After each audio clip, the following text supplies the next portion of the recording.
So today, guys, we're going to be installing TechSpec tank pads on the Ninja.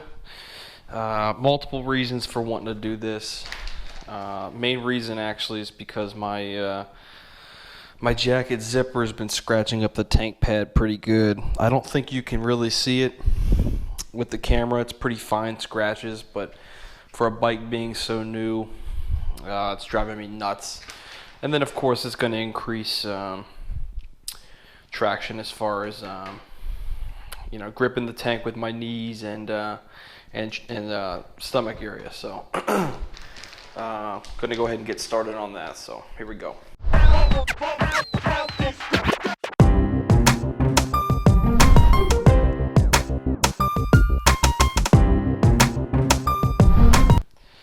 So as you can see, guys, right off the bat, you got pretty easy and straightforward instructions.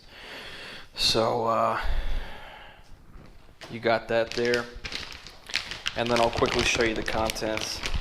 So you're going to have the side pieces that actually match perfectly with the curvature of the gas tank.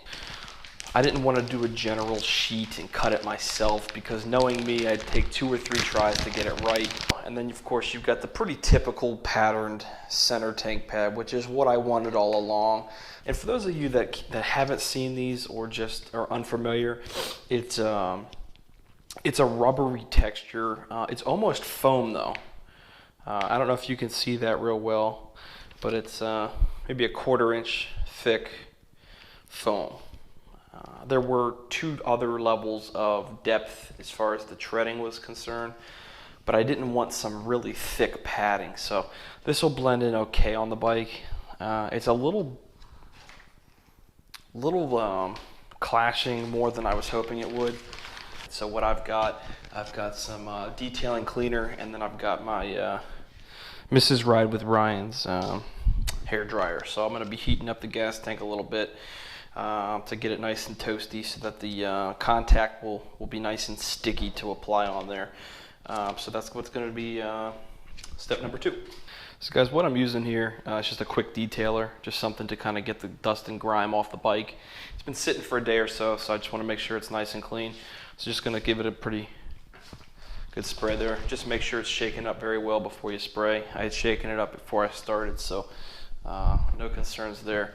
But as it states there, Windex will do fine. And then I've just got a microfiber cloth to dry it down with.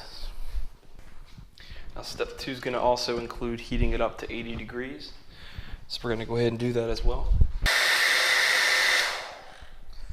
Alright. So now that we got that nice and hot, guys, we're going to go ahead and apply. Right now it's easily 120 degrees on the tank, so I got a minute or so before it cools down. Alright, so the key is, guys, just like any other decal type of material, you just want to put a small bit on there, make sure it's lined up right. If any of you have ever done like a screen protector on your phone, it's going to be more or less the exact same. The key is just make sure it's straight. Good news is the curvature of the gas tank, in my case, is going to really help me keep things straight. So that's basically the only thing that you've got to worry about, is just keeping it straight. So we're going to go ahead and start applying. So you're going to want to start at the top first. It's going to really help you get things lined up properly, because if not, you're going to have a tough time lining it up from bottom to top, just because there's nothing to really guide you. You can see the curves in the gas tank are really helping me out in this case. And boy, this stuff is really sticky, so I don't think a second attempt is in the cards. So you got to make sure you get this right the first time. So I got that tank pad on. It does pull off in the event you need to, but of course, like anything else, the more you pull it off, the less sticky the adhesive is going to be. So key is to get it right the first time. We're going to continue over to the side now. So if you have a high or low setting on the hair dryer, or a lot of you are probably using heat guns. I have yet to invest in one. But if you're using a hair dryer, put it on high. I started this project on low, and it definitely was not enough. So put it on high. So it says to peel off a little bit at a time, but I find it to be extremely difficult if you don't pull off a decent amount. So with these side ones, it may take me a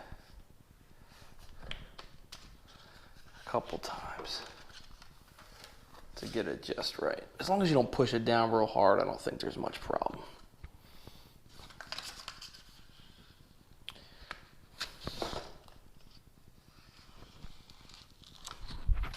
Wow, this stuff is actually very easy to work with. I'd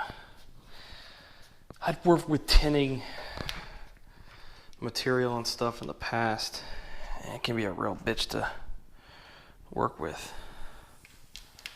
I am gonna peel this off one time because I want to make sure I'm getting all the air out.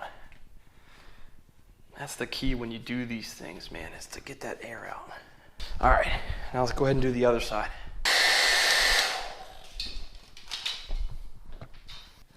This, I mean, golly, it's going on so easy, it's ridiculous.